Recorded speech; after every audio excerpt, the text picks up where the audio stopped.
Mga kababayan, isipin po ninyo ito. Sa mga liblib na barangay, hindi lang ang kahirapan ang problema. Minsan, dilim sa kalsada at hirap sa pagkain ng araw-araw na laban ng mga tao. Pero ngayon mga kababayan, may maganda po tayong balita. Ito po mga kababayan, sa ilalim po ng liderato ng Pangulong Bongbong Marcos, naglaan po ng 64 million na pondo para sa mga proyekto sa Legazpi para masigurong may bigas sa mesa at liwanag sa kalsada ang ating mga kababayan sa malayong barangay.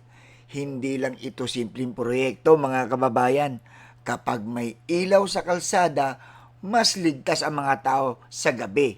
Kapag may suporta sa pagkain, mas panatag ang bawat pamilya.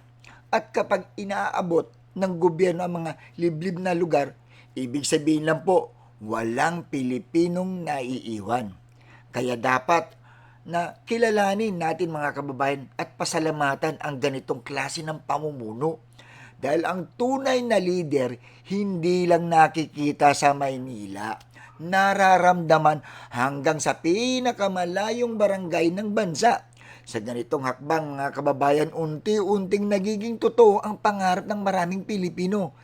Isang gobyernong may malasakit at may ginagawa.